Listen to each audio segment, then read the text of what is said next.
Marla Jennings was 8 months pregnant, broke, and alone when she met a woman named Renee in a Facebook parenting group. It started with a Facebook Marketplace ad that looked like a mistake. Under the miscellaneous category, tucked between used strollers and baby clothes, there was a single photo, blurry, low quality, of what looked like a hospital blanket and a tiny newborn hand poking out. The title of the listing was just 3 chilling words. Newborn for sale. No emoji. No description. Just a price tag. $5,000. At first, people thought it was a sick joke. Someone flagged the listing, and it disappeared within hours. But not before a few screenshots had made their way onto Reddit, and from there into the hands of a small-town reporter named Cassie Nolan. Cassie had covered odd stories before, but this one stuck with her. Something about that photo didn't feel fake. It felt desperate. The police initially dismissed her concerns. Prank listings weren't uncommon, but Cassie kept digging. She traced the account that posted the ad. A burner profile with no friends and a name that didn't match anyone in the area.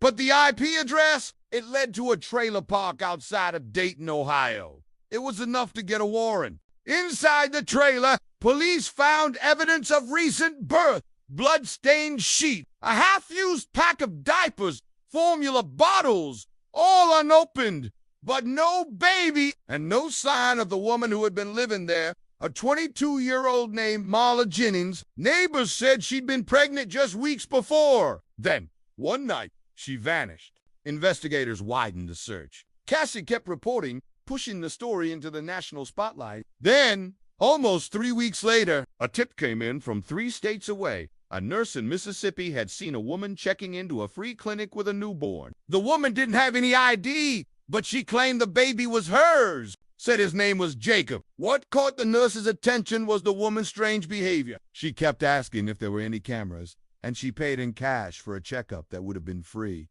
The nurse wrote down the license plate number. The car was traced to a man named Leonard Pike, a 45-year-old with no criminal record and a job at a used appliance store. When the police arrived at his house, they found the baby. Alive! Healthy! And DNA confirmed he was Marla Jennings' son. But Leonard wasn't the father. In fact, he didn't even know Marla. He told investigators he had bought the baby through Facebook Marketplace. The woman he met handed him the child in a Walmart parking lot, took the cash, and drove away in a beat-up Honda Civic. He insisted he thought it was a legal adoption, that he was helping a struggling mother. He showed them screenshots of the ad.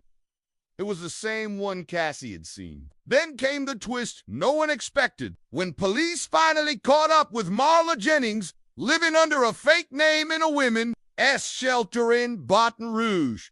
She told a very different story. She claimed she never posted the ad. According to her, she'd gone into labor alone in her trailer, terrified and unsure what to do. After giving birth, she reached out to a woman named Renee from a parenting group on Facebook who had offered to help young mothers find support. Marla said Renee promised to help her find housing and adoptive services. Instead, Renee showed up, took the baby, handed her an envelope with cash, and said it was better this way. No courts, no paperwork. Marla said she never saw her baby again. The Facebook account belonging to Renee was gone. Deleted, but digital forensics later revealed it had been used to post a marketplace listing. And that account, it was tied to an IP address in the same town as Leonard Pike's ex-wife, a woman named Sandra Pike.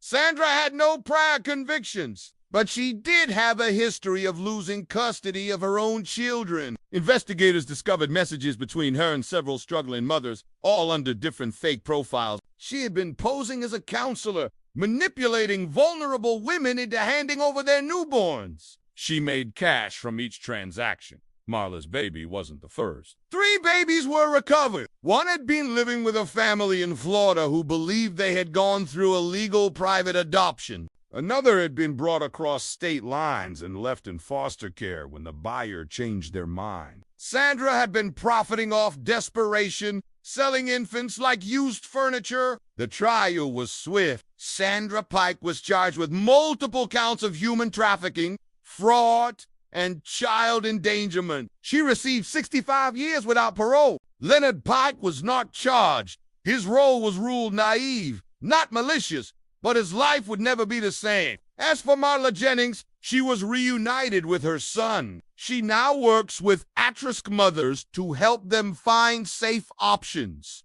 The very thing she wished she had.